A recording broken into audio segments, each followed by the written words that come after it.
Halo, apa kabar? Saatnya Anda menyimak berita Semarang bersama saya Freddy Cahya. Sejumlah berita menarik akan kami sajikan untuk Anda. Berikut 3 berita utama hari ini. Bus ludes terbakar saat melintas di tol Pejagaan Pemalang. 30 penumpang berhasil menyelamatkan diri.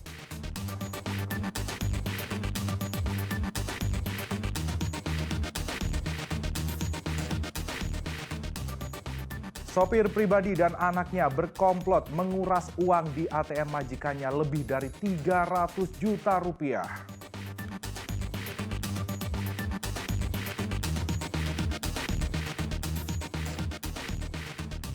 Menikmati sambal gami, sambal khas Botang di kota Semarang yang dibakar di atas cobek.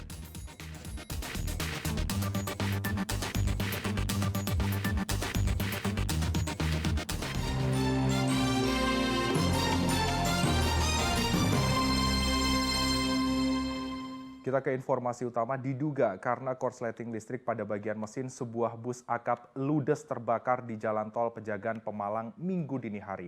Beruntung tidak ada korban jiwa dalam kejadian ini.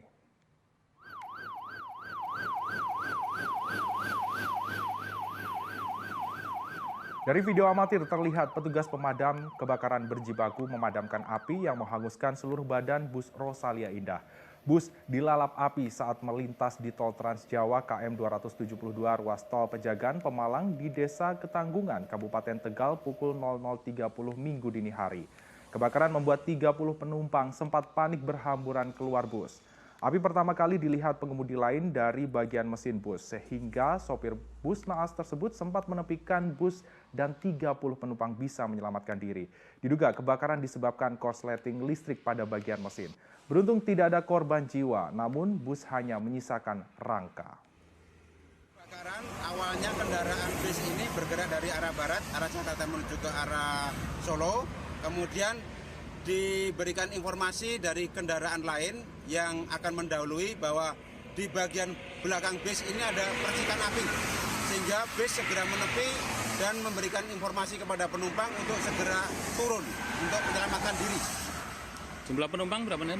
Jumlah penumpang 30 orang. Jadi dari penumpang tersebut juga tidak ada korban manusia, baik mungkin meninggal ataupun luka-luka. Seorang sopir pribadi yang baru bekerja 4 hari berkomplot dengan anaknya menguras isi tabungan majikannya seorang dokter lanjut usia di kota Semarang. Korban menderita kerugian lebih dari 300 juta rupiah.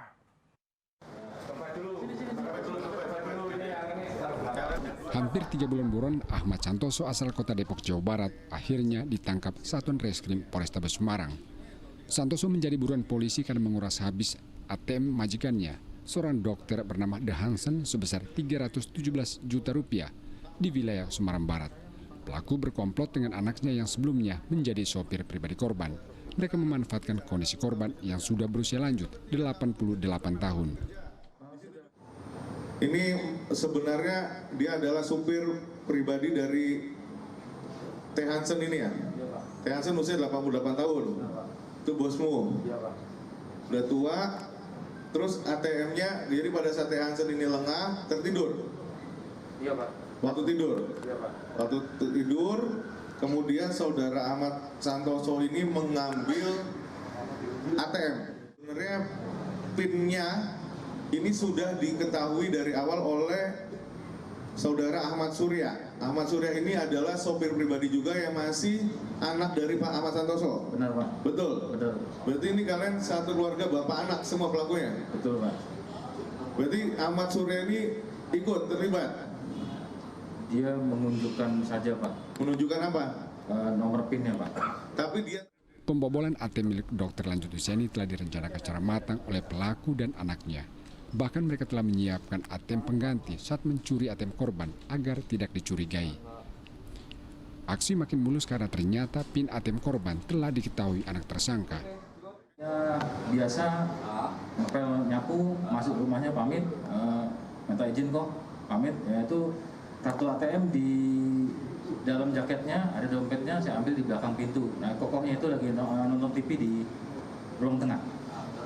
Tukar, saya alasan ke Indomaret, baru ke BC Apurian Jasmoro, saya balik lagi. Jadi kamu nyiapkan BCA itu ATM palsu ya? Iya Pak. Oh, kamu bikin ATM palsu untuk menggantikan di situ? Iya Pak, tapi Biar dia nggak curiga gitu? Iya Pak, tapi saya kan ngambil jam 7, setengah jam saya udah kembali Pak. Jadi saya tukar. Oh, kamu balikin lagi? Iya Pak. Besok begitu lagi gitu? Iya Pak. Oh, 4 hari itu kamu kerjanya gitu aja, ngambil transaksi balikin, ngambil transaksi balikin gitu? Iya Pak, iya Pak. Nggak ada. Polisi hanya menyita sisa uang 40 juta rupiah, ATM korban, dan buku tabungan. Pelaku telah menghabiskan uang korban untuk membayar utang dan judi online.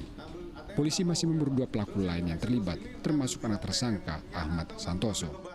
Ngambil di ATM-nya Pak. Tura, ke Depok, ke Jakarta. Agus Hermanto melaporkan dari Kota Semarang. Karena kecanduan judi online, seorang pria di Grobogan nekat mencuri uang jutaan rupiah kemudian dihabiskan hanya untuk berjudi. Belum sempat menikmati hasil judi online, pria bernama Danang Bagus ini harus mendekam di tahanan Polsek Grobogan. Bukan sekedar karena berjudi, polisi menangkap Danang karena mencuri uang 4,2 juta rupiah milik warga untuk modal judi online. Pelaku membobol dinding rumah korban yang sudah lapuk lalu mencuri uang dari dalam tas saat korban tertidur. Polisi hanya menyita tas sebagai barang bukti karena uang hasil curian sudah dihabiskan untuk berjudi.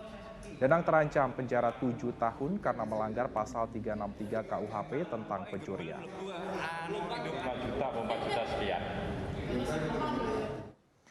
Mayat seorang pria ditemukan tewas tergeletak di saluran irigasi di Desa Rejosari Barat, Kabupaten Batang. Polisi masih mendalami penyebab kematian korban karena terdapat luka pada bagian wajah dan leher.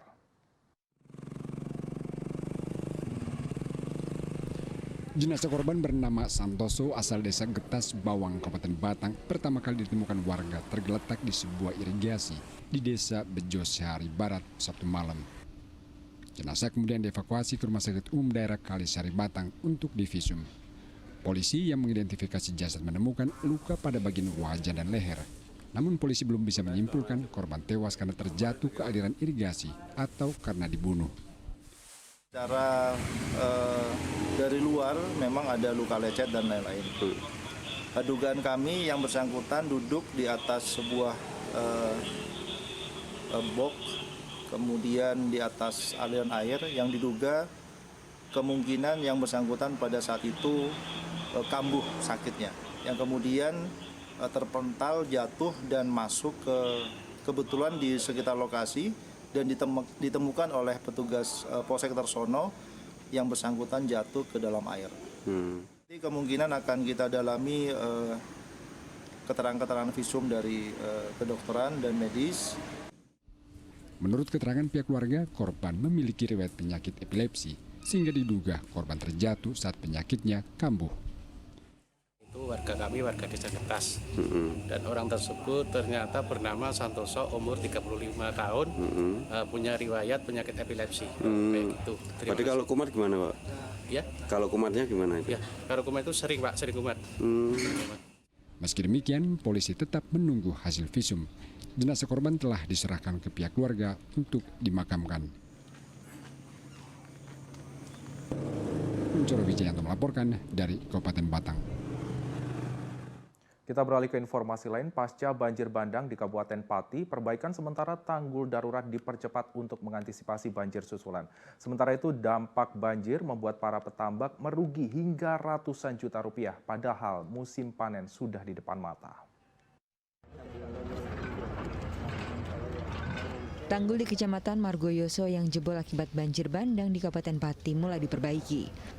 4 alat berat dan 350 personil Polres Pati diterjunkan agar pembangunan tanggul darurat cepat selesai sehingga bisa mengantisipasi jika terjadi banjir susulan.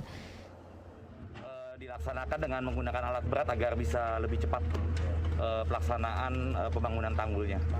Targetnya, Pak? Untuk targetnya hari ini mudah-mudahan selesai untuk pembangunan tanggul sehingga kita menghindari nantinya ada hujan ataupun banjir susulan.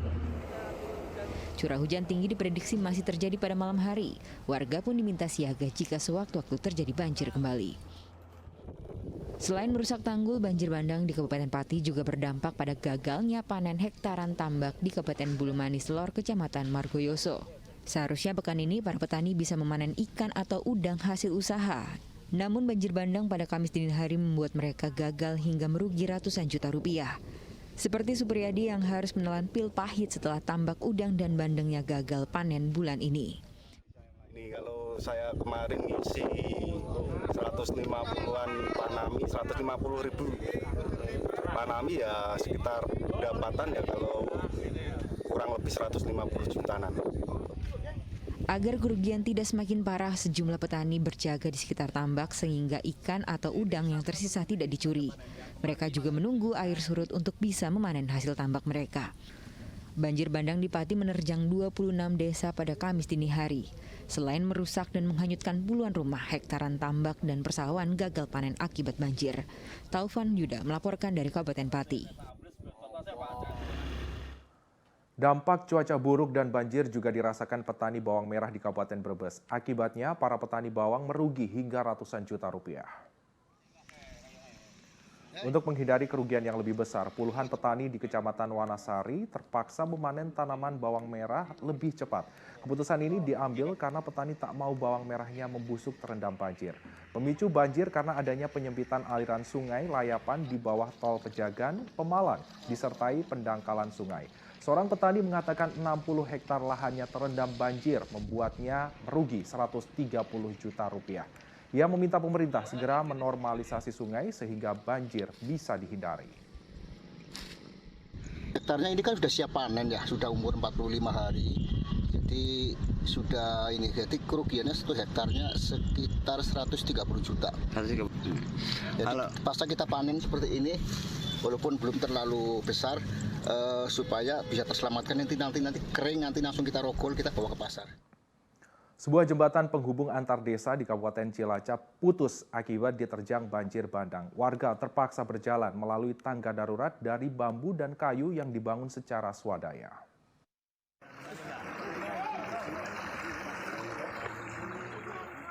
Beginilah kondisi jembatan di Desa Sindangbarang, Karangpucung, Kabupaten Cilacap. Jembatan terputus setelah diterjang banjir bandang pada 13 Juli lalu. Akibatnya aktivitas warga lumpuh. Anak sekolah harus berhati-hati saat melewati badan jembatan yang sudah terbelah dua. Jembatan ini memang menjadi penghubung antar desa. Awalnya ini merupakan jembatan permanen yang merupakan swadaya masyarakat Desa Sindangbarang. Dan kemarin kejadian tersebut terjadi, akhirnya menyebabkan terputus. Agar aktivitas tidak lumpuh, warga akhirnya membangun jembatan sementara dengan material kayu dan bambu. Jembatan ini pun dibangun dari swadaya masyarakat. Kami koordinasi dengan aparat terkait termasuk kecamatan dan pemerintah desa untuk mengadakan gotong royong bersama warga membuat jembatan darurat. Warga meminta pemerintah daerah Cilacap segera memperbaiki kembali jembatan yang rusak sehingga warga tak perlu bertaruh nyawa untuk menyeberangi sungai. Mardianto melaporkan dari Kabupaten Cilacap.